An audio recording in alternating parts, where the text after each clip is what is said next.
अस्सलाम वालेकुम नाज़रीन, मैं हूं शबी हसन आबिदी और आप देख रहे हैं मेरा YouTube channel शबी Hasan Abidi official.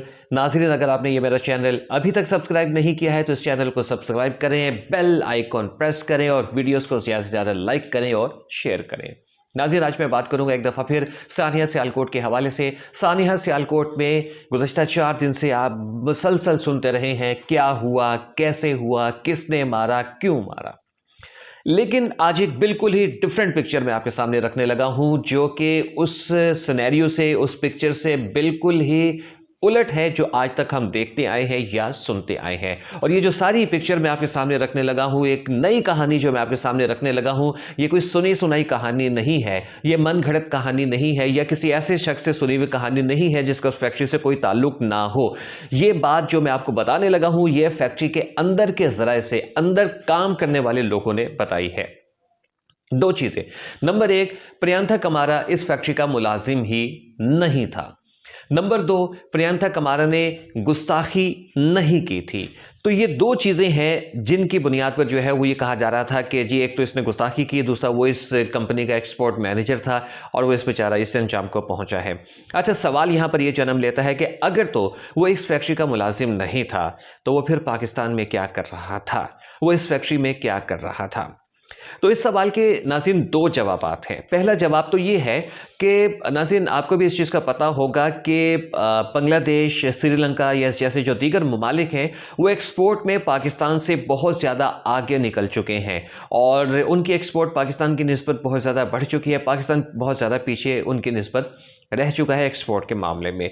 तो जो फैसलाबाद और सियालकोट के बड़े बड़े फैक्ट्री मालिकान हैं जो एक्सपोर्ट किया करते थे, उन्होंने इस चीज़ को देखा कि भाई क्या वजूहात हैं कि बांग्लादेश और श्रीलंका जैसे जो ममालिक हैं वो पाकिस्तान की निस्बत एक्सपोर्ट में बहुत ज़्यादा आगे निकल चुके हैं। तो वो इस नतीजे पर पहुँचे कि बांग्लादेश और श्रीलंका और जैसे जो दीगर ममालिक हैं उन्होंने अपनी अपनी जो एक्सपोर्ट की प्रोडक्शन है, जो फैक्ट्री की प्रोडक्शन है, जो जिस तरीके से फैक्ट्रियाँ काम करती हैं उसमें वो बड़ी जिद्दत लेकर आए हैं, जिसकी बुनियाद पर उनके एक्सपोर्ट में इतना बड़ा जो है वो फ़र्क पड़ा है और वो पाकिस्तान से आके निकल गए हैं। तो चुनाचा इस ज़रूरत को महसूस किया गया कि वो जिद्दत भी यहाँ पर लाई जाए और उसी तरीके से, उसी सिनेरियो से यहाँ पर भी काम किया जाए और एक्सपोर्ट में इजाफा किया जाए। तो हल इसका ये निकाला गया कि क्यों ना उन फैक्ट्रीज़ के जो आला अफसरान हैं जो कि एक्सपोर्ट से रेलिवेंट हैं या फिर उन तमाम ममालिक के फैक्ट्रीज़ जो कि एक्सपोर्ट करती हैं उनके जो एक्सपोर्ट मैनेजर्स हैं, क्यों ना उनको हम यहाँ पर भर्ती करें और वो वही जिद्दत यहाँ पर भी लेकर आएँ और हमारी एक्सपोर्ट में भी जो है वो इजाफा हो।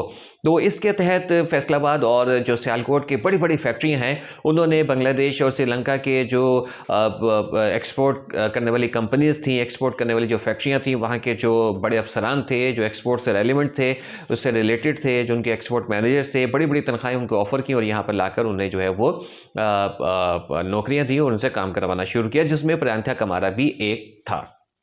तो एक तो हो गई ये एक वजह कि प्रियंका कमारा यहाँ पर क्या कर रहा था। दूसरी वजह इसकी ये है प्रियंका कमारा की, जो कि आज की इस जो हकीकत है इसमें सामने आई है। फैक्ट्री के अंदर के लोगों ने बताया है कि प्रियंका कमारा इस फैक्ट्री का मुलाजिम नहीं था, बल्कि ये फैक्ट्री जिस ब्रांड के लिए काम करती थी उस ब्रांड ने अपना नुमाइंदा यहाँ पर छोड़ा हुआ था। उसकी 2 वजूहात थी। नंबर 1 चीज़ कि चूँकि यहाँ पर उस ब्रांड के लिए जो है वो प्रोडक्शन की जा रही है, उसकी प्रोडक्ट जो है वो यहाँ पर बनाई जाती है, तो प्रियंका कमारा इस चीज़ को यहाँ पर इंश्योर करता था कि जो भी चीज़ उनके ब्रांड के लिए बनाई जा रही है वो चीज़ क्वालिटी प्रोडक्ट हो और वो उसके ऊपर किसी किस्म का कोई कंप्रोमाइज़ नहीं करता था। वो एक सख्त गिर तरह का जो है वो अफसर था जो कि अपनी कंपनी की यहाँ पर नुमाइंदगी कर रहा था। चूँकि वो इस कंपनी का, इस फैक्ट्री का मुलाजिम नहीं था तो इसके मालिक के ज़ेर असर नहीं था, इसके मुलाजमीन के ज़ेर असर नहीं था और ना ही इनके दीगर जो अफसरान जो इस फैक्ट्री में काम करते थे उनके ज़ेर असर था। एक तो ये चीज़ हो गई। अच्छा, दूसरा ये है कि नाज़रीन ये एक बिल्कुल मानवीय बात है, चूँकि मैं बहुत सी ऐसी कंपनीज़ को जानता हूँ, बहुत सी ऐसी फैक्ट्रीज़ को जो जानता हूँ जो यहाँ पर एक्सपोर्ट करती हैं, यहाँ से चीज़ें बनाती हैं और जो इंटरनेशनल ब्रांड्स हैं वो उनकी प्रोडक्ट्स बनाती हैं। जो इंटरनेशनल ब्रांड्स हैं वो जब पाकिस्तान में किसी भी फैक्ट्री से काम करते हैं तो वो जो बैनुल अक़वामी क़वानीन हैं वो उस फैक्ट्री में उसी तरीके से लागू करवाते हैं और जब वो कवानीन यहाँ पर लागू हो जाते हैं तो फिर उसके बाद वो उसको मॉनिटर करते हैं और वो देखते हैं कि कौन कौन सी कंपनीज़ हैं, कौन कौन सी फैक्ट्रीज़ हैं जो कि उनके कवानीन के ऊपर अमल कर रही हैं। वो फिर उन्हीं फैक्ट्रीज़ के साथ वो काम करते हैं, और जो फैक्ट्रीज़ उन कवानीन के ऊपर अमल नहीं कर रही होती हैं वो उनके साथ काम नहीं करते हैं।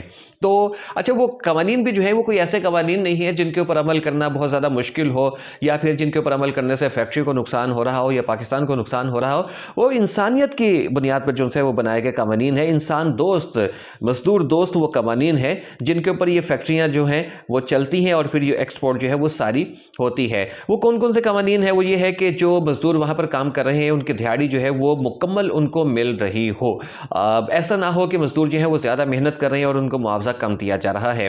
बुनियादी वजह और कवानीन के में जो एक बुनियादी चीज़ होती है वो ये होती है कि जो मजदूर काम कर रहे हैं उनकी वहाँ पर प्रॉपर इंश्योरेंस करवाई जाए, ताकि खुदा न खास्ता किसी किस्म का भी कोई मिसहैप किसी भी मजदूर के साथ हो तो उसकी इंश्योरेंस हुई हुई हो, उनकी जान को फैक्ट्री में किसी किस्म का कोई ख़तरा ना हो।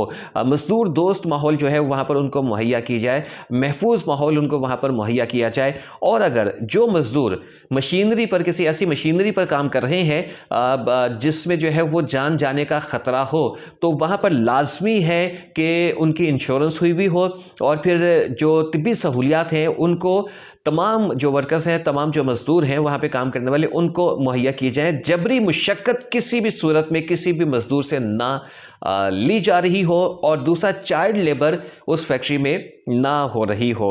और इसके अलावा ये होता है कि जो मज़दूर वहाँ पर काम कर रहे हैं, जब वो मज़दूर उस फैक्ट्री को चंद सालों के बाद, या एक टाइम फ्रेम होता है 5 साल का या 10 साल का, कि जब वो 5 साल या 10 साल एक फैक्ट्री में गुजार लेते हैं तो उसके बाद उनकी जो है वो पेंशन लगाई जाती है, उनको ग्रेजुइटी दी जाती है। तो ये वो कवानीन है जिनके ऊपर ये जो ब्रांड्स हैं ये अमल करवाते हैं, और क्वालिटी जो है वो इंश्योर जो है वो लाजमी तौर पर करवाते हैं, उसके ऊपर भी वो कोई कंप्रोमाइज़ नहीं करते हैं। तो यही एक वजह थी कि ये जो ब्रांड जिसके लिए यहाँ पर काम किया जा रहा था, ये जो वज़ीराबाद रोड पे फैक्ट्री जहाँ पर ये वाक़या पेश आया, तो ये नुमाइंदा जो है वो उस ब्रांड का यहाँ पर था, ये इन कवानीन के ऊपर अमल करवाता था। अच्छा, इन कवानीन में जो 2 अहम कवानीन हैं वो एक तो ये कि मज़दूरों को जो है वो बर वक्त तनख्वाह मिल रही हो, मज़दूरों को जो है वो मुकम्मल तनख्वाह मिल रही हो।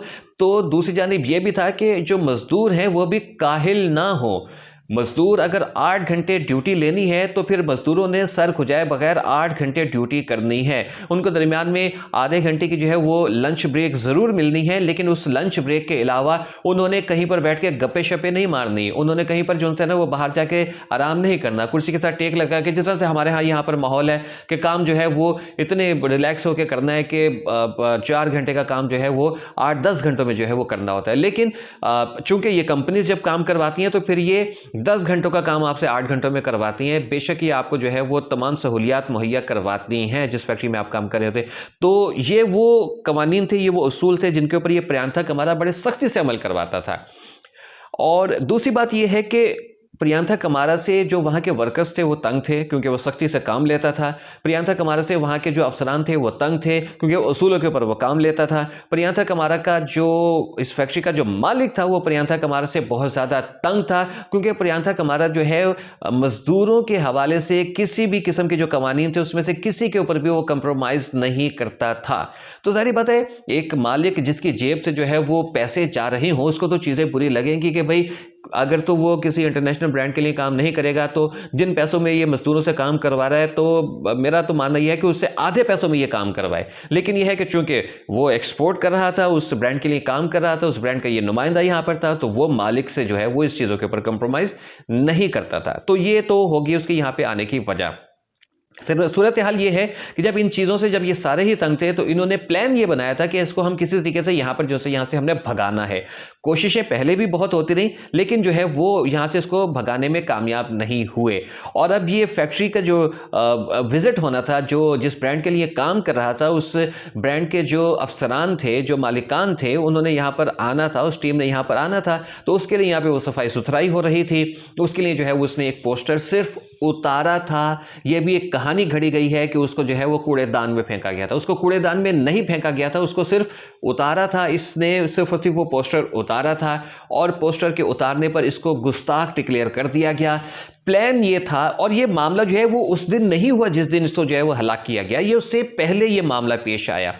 तय ये हुआ कि अब जिस दिन इसको हलाक किया गया है उस दिन इसको जो है वो डराया जाएगा, धमकाया जाएगा, थोड़ा तशद्दुद का निशाना बनाया जाएगा और इसको बाद इसको जो है यहाँ से भगा दिया जाएगा, ये डर के जान बचा के यहाँ से भाग जाएगा, हमारी इससे जान छूट जाएगी। तो ये था सारा एक स्टंट जो इसके लिए खेला जा रहा था। और इसके अंदर जो फैक्ट्री का मालिक था उसकी खामोश सपोर्ट भी तमाम मुलाजमीन को हासिल थी।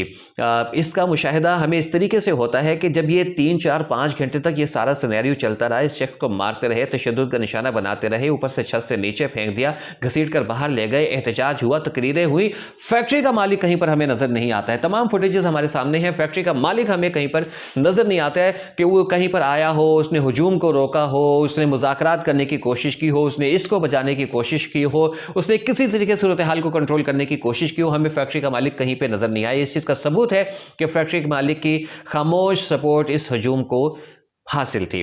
अब होता यह है कि हजूम में से चंद लड़के, चंद लोग और फैक्ट्री के मालिकान या अफसरान वो इस चीज़ को जानते थे कि हम ये स्टंट खेल रहे हैं, इसको हम यहाँ से डरा के भगा देंगे। लेकिन होता क्या है कि फैक्ट्री के जो बाकी जो मजदूर हैं, जब उनको ये पता चलता है कि जिसने गुस्ताखी की, तो अब उनको तो नहीं पता कि ये स्टंट है, वो इश्तियाल में आ जाते हैं। फिर क्या होता है कि बाहर जो है वो फैक्ट्री के बाहर जाके जो है वो पहले एहतजाज होता है, वहाँ पर जो है वो खूब इश्तियाल अंगेज़ तकरीरें होती हैं, शोर मचता है। इर्द गिर्द के जो गिरदो नवाह के लोग थे उनको भी पता चल जाता है कि फैक्ट्री में एक गैर मुस्लिम है, गैर मुल्की है जिसने तौहीन करती है, वो भी जनासब इश्तियाल में आ जाते हैं। तो फिर बाहर के लोग, अंदर के लोग मिल के एक बहुत बड़ा हजूम बन जाता है और उसमें से फिर एक शख्स जो है ना वो ये कह देता है कि चलो खुद ही चल के जो है वो आज किस्सा तमाम करते हैं। अंदर जाते हैं, उस बेचारे का किस्सा तमाम कर देते हैं। और चूंकि चंद लोग थे जिनको ये पता था कि स्टंट है, लेकिन हुजूम जो है वो बढ़ जाता है, सूरत हाल कंट्रोल में नहीं रहती है, ये जो स्टंट है ये उल्टा पड़ जाता है, उस शख्स को इतना तशद्दुद का निशाना बनाया जाता है कि वो मर जाता है। चंद लोगों के हाथ से सूरत हाल निकल के उस हजूम के हाथ में चली जाती है जिनको ये पता होता है कि इसने गुस्ताखी की है, जिनको ये पता होता है कि ये सिर्फ स्टंट है, वो चंद लोग रह जाते हैं चूंकि वो बराबर के जुर्म में शरीक हैं। लेकिन जो दूसरा हजूम है, जो बाहर के लोग थे और अंदर के फैक्ट्री के जो वो वर्कर्स थे जिनको ये नहीं पता था कि ये स्टंट है, वो सब मिलके उसको मार देते हैं, जला देते हैं, जो कि एक जुल्म है। नाज़रीन, ये एक जुल्म है। अगर तो इसने गुस्ताखी की भी थी तब भी इसके साथ ऐसा नहीं किया जाना चाहिए था, इसको उंगली भी नहीं लगानी चाहिए थी, इसको जो है वो कानून के हवाले किया जाता। कानून और हमारी अदालतें इसका फैसला करती कि ये किस हद तक गलत है, किस हद तक सही है। और अगर मेरा तो मानना यह है कि अगर ये माफ़ी मांग लेता है तो इसको लाजमन माफ़ कर देना चाहिए था। लेकिन हम तो हैं सच्चे मुसलमान, हमने अपने जो है वो इश्क़ रसूल और सच्चे इस्लाम और सच्चे मुसलमान का सबूत एक बंदे की जान लेकर देना ही था।